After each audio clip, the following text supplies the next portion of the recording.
ou plutôt les concepts IDX révélés par Nissan à la fin 2013 au Tokyo Motor Show, puis en janvier de cette année à Detroit, ont marqué les esprits partout où ils sont passés. Exécution réussie de l'exercice risqué du concept néo-rétro. L'IDX est une proposition de coupé propulsion compacte et populaire, un genre en pleine renaissance qui revendique fièrement l'héritage du constructeur dans le domaine. Inspiré par la Datsun Bluebird 510 qui reste une icône chez les amateurs, l'IDX est double. Une voiture de série et une version de compétition aux couleurs rappelant les mythiques 510, engagées avec succès en Trans-Am par Peter Brock dans les années 70, et dénommée Nismo, une façon de mettre en avant l'officine sportive de la marque. Après le Japon et les États-Unis, les IDX ont débarqué en Europe, au Mondial de l'Automobile à Paris, et nous avons rencontré le responsable du design de ce projet.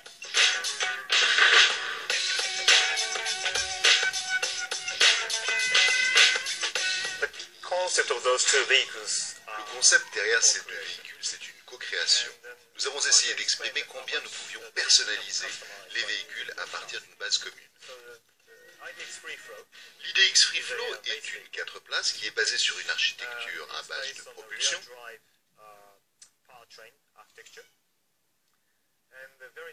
Nous avons vraiment travaillé les proportions de façon à ce que ce soit une 4 places mais qui demeure compacte.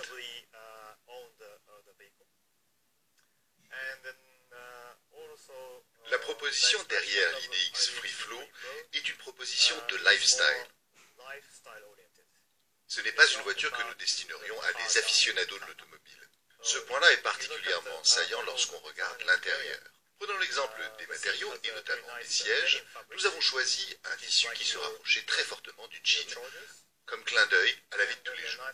Oui, en fait, il rappelle votre pantalon. Nous avons apporté un soin particulier à la planche de bord et à l'équipement intérieur.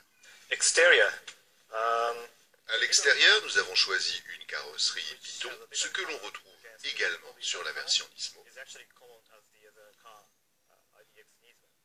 ce qui montre la modularité comme une architecture commune aux IDX,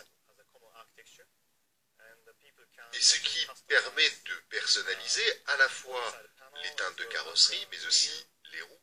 On peut aussi personnaliser la face avant et le coffre. C'est donc une proposition plus sobre, plus dépouillée, plus minimaliste, avec néanmoins une expression d'aérodynamique prononcée. Donc finalement, lorsqu'on regarde la voiture dans son ensemble, on se rend compte qu'elle reste fonctionnelle, pure et très sobre. Elle s'adresse ainsi à un plus grand nombre de clients potentiels. Mais de l'autre côté, nous avons l'IDX Nismo. Celle-ci, elle vise ceux qui aiment la conduite, qui aiment la voiture. Et notamment les jeunes générations qui connaissent bien les voitures par l'intermédiaire des jeux vidéo, qui vont attendre un cockpit qui se rapprochera de ce que l'on trouve justement dans ces jeux vidéo. Ce qui marque immédiatement lorsqu'on regarde la l'IDX Nismo, c'est son côté très iconique avec des matériaux bruts, des lignes en rupture, des teintes très vives, des matériaux bruts comme le carbone sur le toit, ou encore les différents éléments aérodynamiques qui soulignent la performance et que l'on retrouve un peu partout sur la carrosserie. C'est donc une personnalisation poussée à l'extrême par rapport à l'IDX Free Flow.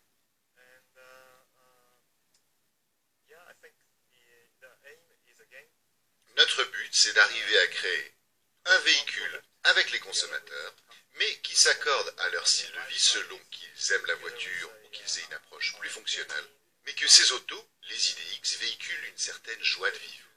Achieve a very happy product for their life.